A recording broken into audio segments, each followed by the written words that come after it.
এই হিজরি সনটা চালু হয়েছে রাসূল পাক সাল্লাল্লাহু আলাইহি ওয়াসাল্লাম প্রিয় সাহাবা ওমর রাদিয়াল্লাহু তাআলা আনহু যখন অর্ধ জাহানের খলিফা তখন থেকে হিজরি সন চালু হয়েছে।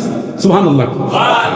রাসূল পাক সাল্লাল্লাহু আলাইহি ওয়াসাল্লাম প্রিয় সাহাবা আবু মুসা আল আশআরী রাদিয়াল্লাহু তাআলা আনহু একটা চিঠি লিখতেন, আবেদন করলেন যে ওগো আমিরুল মুমিনিন হযরত ওমর বিন খাত্তাব রাদিয়াল্লাহু তাআলা আনহু আপনার রাষ্ট্রীয় কাজ চালাইতে, রাষ্ট্রের কেস মামলা মুকদ্দমা যাকাত উসুল করতে, বিভিন্ন কাজ করতে আমাদের সন তারিখের নির্দিষ্ট কোনো নিজস্ব ক্যালেন্ডার না থাকার কারণে আমাদের বিশাল সমস্যা তৈরি হয়।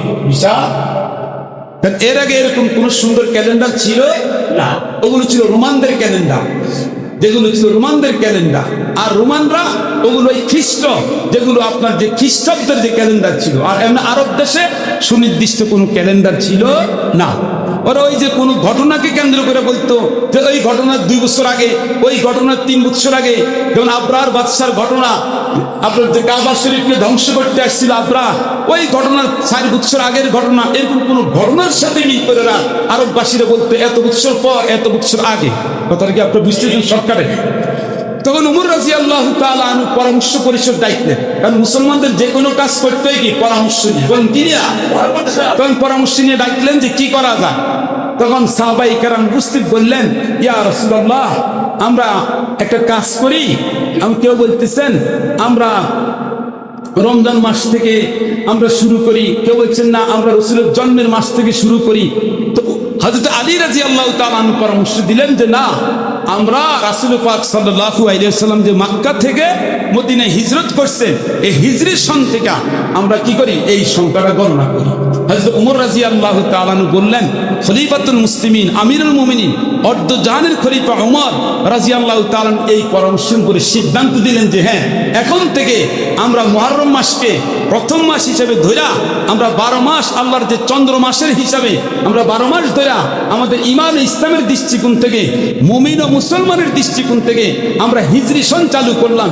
এই হিজরি সন চালু করার দৃষ্টিকোণ থেকে আল্লাহ রাসূলের যে হিজরত থেকে শুরু করে আজকের এই পর্যন্ত 1447 হিজরি, বলেন 1447 হিজরির আজকে হলো 25শে জিলহজ, বলেন সবাই 25শে, আর মানে আর 4-5 দিন পরে 1447 হিজরি শেষ।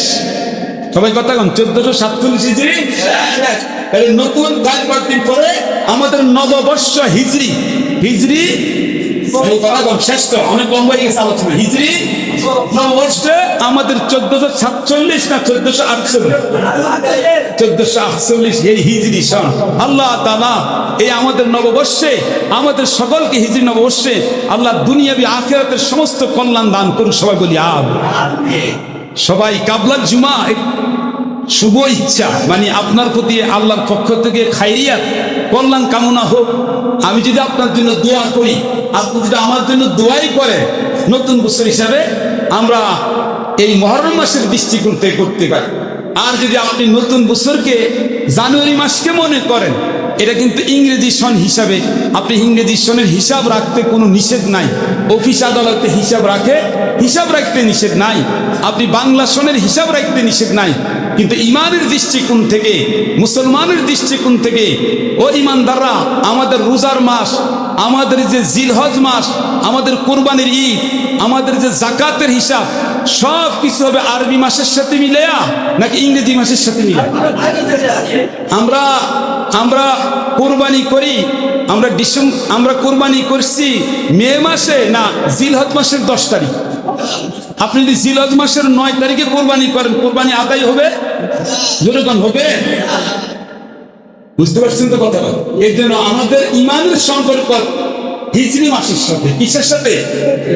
এই যে হিজরি মাসের সংখ্যা, হিজরি মাসের মাসগুলোর তারতিব অনেক মুসলমানই জানেন, অনেক মুসলমান গুরুত্ব দেয় না। অথচ আমাদের কৃষ্টি কালচার সব কিছু খ্রিস্টানদের সাথে মিলে যাচ্ছে। আমি আবারও বলছি, ইংরেজি তারিখ আমাদের হিসাব রাখা, অফিসে আদালতে রাখা আমাদের কোনো নিষেধ নাই। কিন্তু আমাদের ইমান ইসলামের যে তাহাজিব তামাদ্দুন, কৃষ্টি কালচারের সম্পর্ক হলো হিজরি অনুষ্ঠান। একেবারে সংক্ষেপে বলছি আপনাদের সামনে, হিজরি সনটাও, এই যে হিজরি সনটা এখন চলতেছে কত? 1447। সময় কত? 1447। আর ইংরেজি সন চলতেছে কত 2000 এটা মূলত ইংরেজি সন না, ব্যাখ্যা করতে যথেষ্ট সময় লাগবে। এটা ইংরেজি সন না, ইংরেজ তো সেই কয়েকশো বছর আগে আমাদের ভারত উপমহাদেশে তারা রাজত্ব করছিল, এটা তারা করে নাই। এটা লেখা আছে, আপনি দেখবেন খ্রিস্টীয় সন। কি সন লেখা কোন তো, খেয়াল করে শুনে না। 2026 ইংরেজিও লেখে, আবার দেখবেন 2026 খ্রিস্টাব্দ লেখে।